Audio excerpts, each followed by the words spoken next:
పాపం ఒక పక్క చంద్రబాబు నాయుడు గారు 63 ఏళ్ల వయసులో ప్రజల కోసం త్యాగం చేసి పాదయాత్ర చేస్తున్నానని చెప్పుకుంటూనే అంత త్యాగం చేసి పాదయాత్ర చేస్తున్నటువంటి చంద్రబాబు నాయుడు గారు అంత పాదయాత్రలో కూడా చిదంబరం గారితో జగన్మోహన్ రెడ్డి గారి గురించి ఫోన్లో మాట్లాడుకుంటూ బెయిల్ రాకుండా చేయడంలో చాలా కష్టపడి ఈరోజు విజయాన్ని సాధించారు. మరి చంద్రబాబు నాయుడు గారు అనుకుంటా ఉన్నారు, కాంగ్రెస్ పార్టీ వాళ్ళు అనుకుంటా ఉన్నారు, జగన్మోహన్ రెడ్డి గారిని జైల్లో పెట్టిస్తే చాలు, ఇంకా ప్రజలను మేము ఎట్లా చెప్తే అట్లా మోసం చేయొచ్చు, ప్రజలను నమ్మించొచ్చని. కానీ చంద్రబాబు నాయుడు గారికి ఒకటే తెలియజేస్తా ఉన్నాను, జగన్మోహన్ రెడ్డి గారు జైల్లో ఉన్నా బయట ఉన్నా రాజకీయంగా జగన్మోహన్ రెడ్డి గారిని ఎదుర్కొనేటువంటి శక్తి మీ రెండు పార్టీలకు లేవని చెప్పి సందర్భంగా తెలియజేస్తా ఉన్నాను. ఆయన లోపల ఉన్నంత మాత్రాన ప్రజల నుంచి ఆయన ఎవరూ దూరం చేయలేరు. ఆయన్ని ఎదుర్కొనేటువంటి శక్తి సామర్థ్యాలు మీకు లేవు. ఎందుకంటే మీ రెండు పార్టీలు కూడా ఈరోజు కాంగ్రెస్ పార్టీ గాని తెలుగుదేశం పార్టీ గాని ప్రజా విశ్వాసం కోల్పోయినటువంటి పార్టీలు మీ రెండు పార్టీలు కూడా. కేవలం అధికారాన్ని అడ్డం పెట్టుకుని కాంగ్రెస్ పార్టీ కాలం గడుపుతా ఉంది గాని, లేకపోతే కాంగ్రెస్ పార్టీని ప్రజలు ఎప్పుడో భూస్థాపితం చేసేవాళ్ళు ప్రజలు.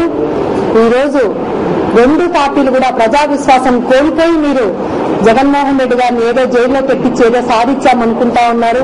నేను ఒకటే కోరుతా ఉన్నాను చంద్రబాబు నాయుడు గారిని, నిజంగా మీరు చేసినటువంటి ఆరోపణలు ప్రజలు నిజమని విశ్వసించింటే, మీరు చేసేటువంటి మీ పత్రికలు గాని మీరు గాని కాంగ్రెస్ పార్టీ వాళ్ళు గాని చేసినటువంటి ఆరోపణలు ప్రజలు నమ్మింటే మొన్న ఉప ఎన్నికల్లో ప్రజలు ఎప్పుడో ఆ విధమైనటువంటి తీర్పు ఇచ్చేవాళ్ళు. మొన్ననే కేవలం 3 నెలల క్రితం ఎన్నికలు జరిగాయి.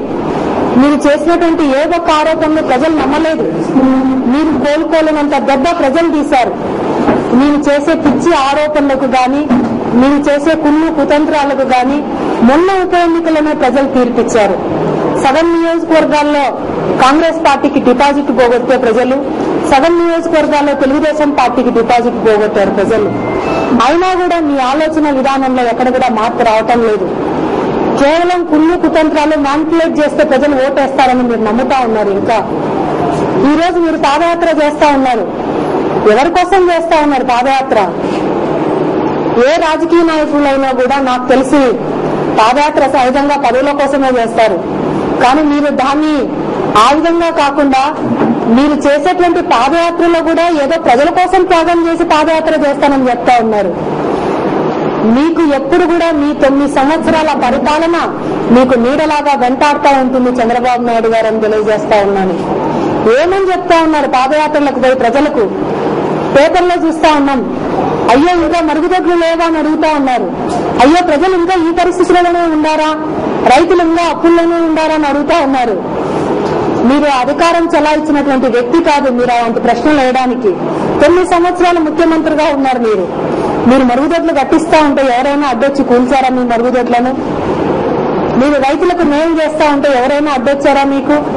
ఆ రోజు మీరు ఉచిత కరెంట్ ఇచ్చింటే ఏ రాజకీయ పార్టీ నాయకులైనా ఎవరైనా అడ్డొచ్చిండే వల్ల? మీరు 9 సంవత్సరాల్లో ఫీజు రియంబర్స్మెంట్ పెట్టి పేదరికం పోగొట్టుండాల్సింది అన్ని వర్గాల్లో. 9 సంవత్సరాలు ఆరోగ్యశ్రీ పెట్టి ప్రజల ఆరోగ్యాన్ని కాపాడుండాల్సింది. 75 రూపాయల పెన్షన్ 200 చేస్తా ఉంటే ఎవరైనా అడ్డుకున్నారా మీకు? ఈ కార్యక్రమాలను మీరు 9 సంవత్సరాలు ఎందుకు చేయలేకపోయినారు?